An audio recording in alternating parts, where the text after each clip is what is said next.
এখন বাকিটা আমাদের নিজস্ব উদ্যোগেই আমরা পরিষ্কার করব। আমাদের সামনে বর্ষা আসতেছে, যাতে পানির ফ্লোটা থাকে আর কি, যার কারণে আমরা এই কচুরিপানা সহ যেগুলো আবর্জনা আছে সেগুলোকে টেম্পোরারি আমরা পরিষ্কার করার জন্য ব্যবস্থা নিচ্ছি। কিন্তু শ্যামাসুন্দরী খালটা পূর্ণ বাস্তবায়ন না করলে সমস্যার সমাধান হবে না। কারণ হলো যে শ্যামাসুন্দরীর তলা ভরাট হয়ে গেছে, এখানে পানির ধারণ ক্ষমতা নাই। অতিরিক্ত পানি আসলেই পানি উল্টা পাশে অপোজিট ডিরেকশনে প্রবাহিত হয়, যার কারণে জলাবদ্ধতার সৃষ্টি হচ্ছে। আমরা ইতিমধ্যে শ্যামাসুন্দরী প্রজেক্ট তৈরি করতেছি, কাজ চলমান আছে। কারণ এই প্রজেক্ট তৈরি হলে তারপরে মিনিস্ট্রিতে সাবমিট হবে। সাবমিট হওয়ার পরে এটা একনেকে উঠলে বরাদ্দপত্র পাইলে তখন কাজ হবে আর কি, সেটা হবে পরিপূর্ণ কাজ। এখন সেই শ্যামাসুন্দরী নাই। শ্যামাসুন্দরীর তলা ভরাট হয়ে গিয়ে ময়লা দিয়ে, মানে যেটা বলা হয় গাদ, এই গাদ দিয়ে ভরাট হয়ে গেছে। এখন উপরে হয়তো বা 4 ইঞ্চি 6 ইঞ্চি এখন পানির প্রবাহ কোনোভাবেই চলমান আছে। এটা যদি আমরা 50 বছরের জন্য চালু করতে চাই, তাহলে এই শ্যামাসুন্দরীর উভয় পাশে পার্মানেন্ট প্রোটেকশন সহ খনন প্রক্রিয়া যখন সম্পন্ন হবে তখন বলা যাবে যে এটা পরিপূর্ণ কাজ। কিন্তু শ্যামাসুন্দরী করতে গিয়ে আমরা নানা সমস্যায় আমরা পড়ছি। শ্যামাসুন্দরীর প্রত্যেকটা জায়গায় সমানভাবে অ্যাকোয়ার করা নাই। কোনো জায়গায় আছে 19 ফিট, কোনো জায়গায় আছে 45 ফিট, কোনো জায়গায় 86 ফিট, কোনো জায়গায় 80 ফিট, এইভাবে শ্যামাসুন্দরী সমানভাবে সিএস ম্যাপে নাই। এখন এই সিএস ম্যাপের যে শ্যামাসুন্দরী যে আমাদের প্রবাহ, এটা যদি সঠিক রাখতে চাই তাহলে মিনিমাম 45 ফিট জায়গা আমাদের লাগবে। কারণ এই 45 ফিট জায়গা যদি সম্পূর্ণ করতে চাই তাহলে প্রায় 3.5 একর জায়গা আমাদেরকে অ্যাকোয়ার করতে হচ্ছে।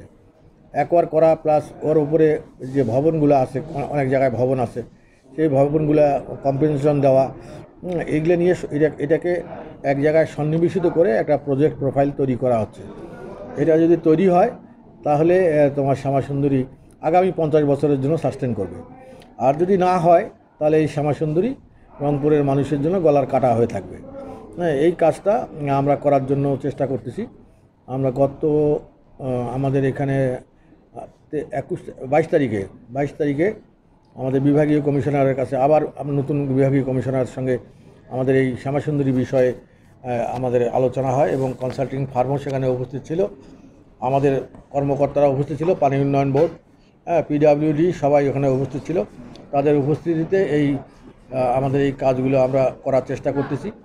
ত্রুটি বিচ্যুতিগুলো ওভারকাম করে একটা পরিপূর্ণ প্রজেক্ট আমরা উপস্থাপন করতে চাই, সেই নিরিখেই কাজ চলমান আছে। এই কাজগুলো সম্পন্ন হলে হয়তোবা আমরা বলতে পারবো যে চাচা এদিকে বসে। পরিপূর্ণ কাজটা না হওয়া পর্যন্ত শ্যামাসুন্দরীর খুব একটা বেশি পরিবর্তন হবে না।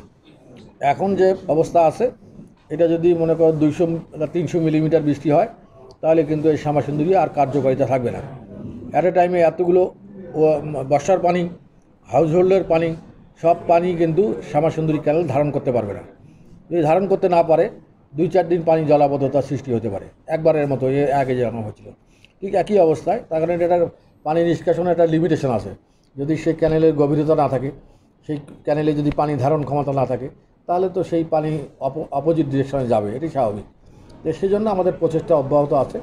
যদি এই প্রজেক্ট অনুমোদন হয় তারপরে এটা পরিপূর্ণ কাজ হলে বলা যাবে যে হ্যাঁ, আর জলাবদ্ধতা সৃষ্টি হবে না। বাকি অংশের কাজ হয়তো আগামী সপ্তাহ থেকে আমরা শুরু করব।